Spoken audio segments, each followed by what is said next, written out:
valeur d'une nouvelle zone par l'installation des nouveaux colons.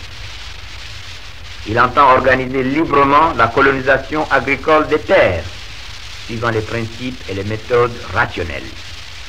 Les terres sont réparties entre les colons et l'administration fixe l'organisation territoriale de la collectivité.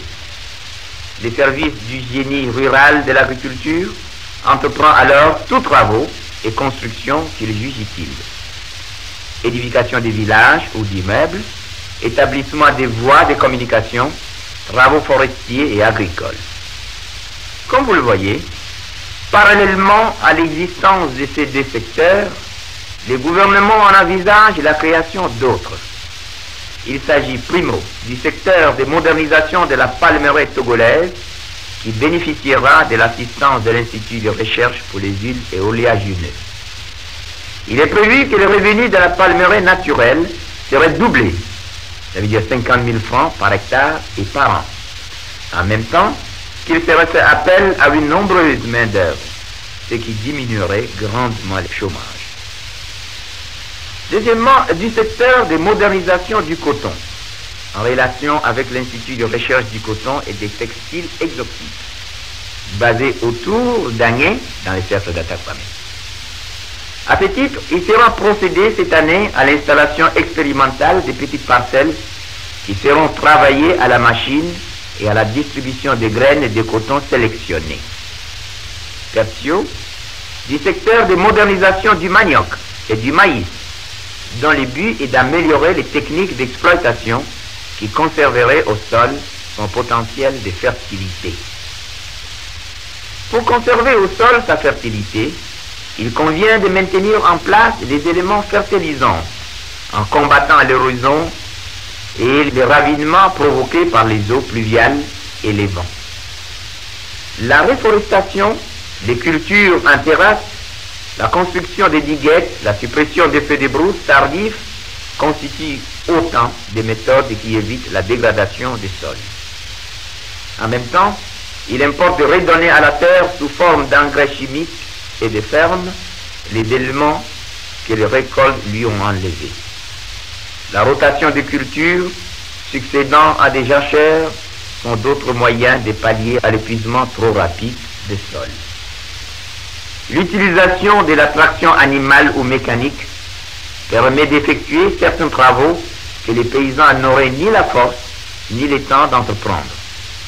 Dans les régions du Nord où existe l'élevage bovin très important, les troupeaux étaient confiés aux peuls nomades et n'étaient d'aucune utilité pour les propriétaires. Ceux-ci, s'ils désirent se livrer à l'élevage individuel afin de bénéficier du travail et des produits de leurs bêtes, peuvent recevoir des vaches qui s'engagent à garder et nourrir toute l'année sur la ferme. C'est dans les régions du Sud qu'on utilise plus volontiers des engins mécaniques puissants pour le défrichement, le dessouchage et les labours dans les cadres du secteur du palmier, du coton, du maïs et du manioc. Enfin, l'augmentation des rendements permet par des moyens relativement peu coûteux un accroissement intéressant de la production. Pour cela, de nombreux moyens sont mis à la disposition des cultivateurs. L'effort peut porter soit sur l'amélioration des espèces et l'adoption des variétés adéquates par sélection des semences, soit sur le perfectionnement des méthodes culturales. Ça veut dire écartement, densité des semis, entretien saisonnier, méthode de cueillette ou de récolte, soit sur la protection contre les parasites. C'est ainsi que les services d'agriculture introduisent actuellement les toubas, une variété de caféiers dont les fruits mûrissent à la fois et qui remplacera avantageusement les niaolés à maturation capricieusement échelonnée, ce qui oblige les paysans à repasser plusieurs fois dans la même plantation pour de faibles récoltes. Pour ce qui concerne le cacao, l'innovation d'une variété nouvelle, productrice, précoce et résistante aux maladies est en cours de vulgarisation dans la circonscription agricole de Palimé. En ces dernières années, un important effort est entrepris dans la lutte phytosanitaire. À cet effet, les sociétés publiques d'action rurale pourront acquérir des appareils de traitement collectif ou individuel et les insecticides que ces organismes pourront mettre à la disposition de leurs adhérents. Des traitements avec produits spécialisés sont ainsi prévus pour les cafés, les cacaos, les cotons, les maïs et les maniocs. Dans le but de soulager les paysans dans leurs méthodes traditionnelles agricoles, des essais de travail à la machine se filment au centre de modernisation de l'Est Monon et à la ferme école de Gligi.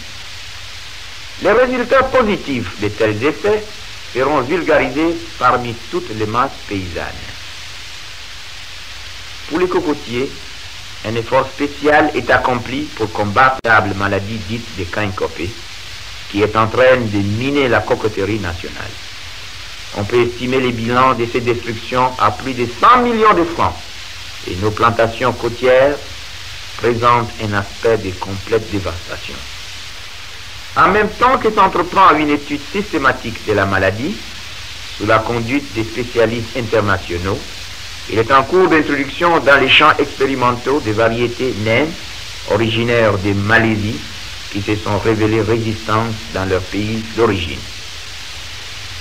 Dès que les essais auront donné satisfaction, des distributions aux planteurs permettront la restauration de toutes nos cocoteraies et la reconstitution d'un revenu très important. Pendant que la population participe à ces expériences d'amélioration des productions au sein des secteurs de modernisation et avec un encadrement des spécialistes et des techniciens, une série de vocations agricoles est suscitée par l'intermédiaire des coopératives. Les collectivités se regroupent librement dans ces organismes pour résoudre en commun certains problèmes qui se posent à elles.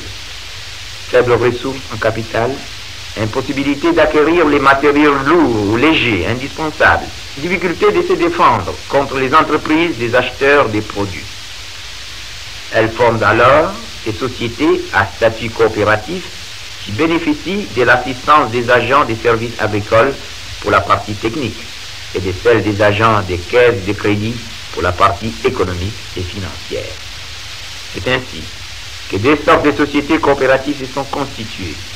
D'une part, les sections spécialisées des SPAR, qui jouent un rôle appréciable dans la commercialisation de la production du café et du cacao, telle que la coopérative de producteurs de Litimé, dénommée Procali, celle d'Amoublo, Procama, celle d'Akebu, Procabu, celle d'Alokwebe, ainsi que l'Union des mutuelles et producteurs de Clouto.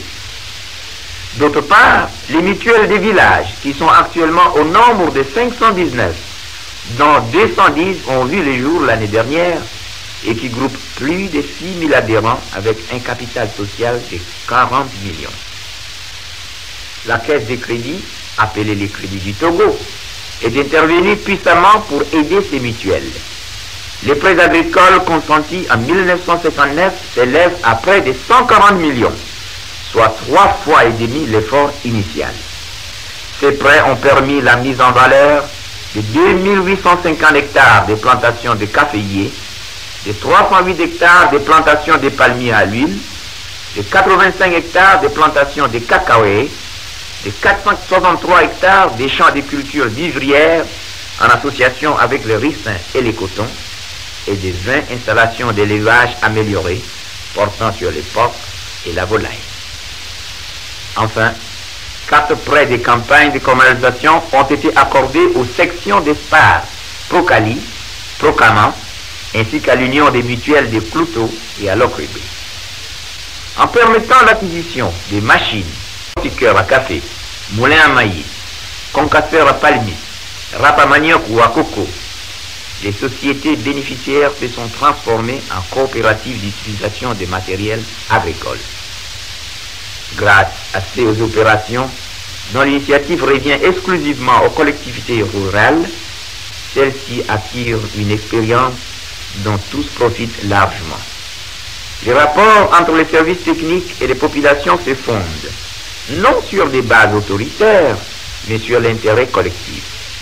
Grâce aussi à cette éducation des milieux ruraux et à cette stimulation des initiatives locales, la contribution des villageois prend un sens nouveau, tant en ce qui concerne l'élaboration des opérations de modernisation rurale qu'en ce qui concerne leur réalisation.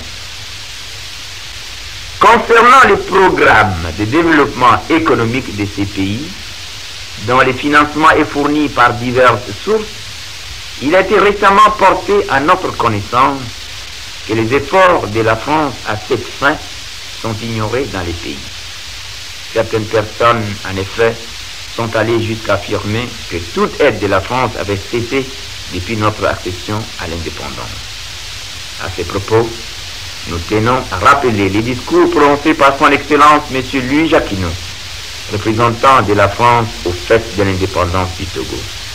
Discours dans lesquels il affirmait notamment que la France continuerait son aide au Togo dans le cadre de l'assistance technique sous forme de crédit du Fonds d'aide et de coopération. Jusqu'à ce jour, nous n'avons qu'à nous féliciter de ce que cette promesse a été tenue et que nous bénéficions effectivement de l'assistance technique que la France a bien voulu nous accorder.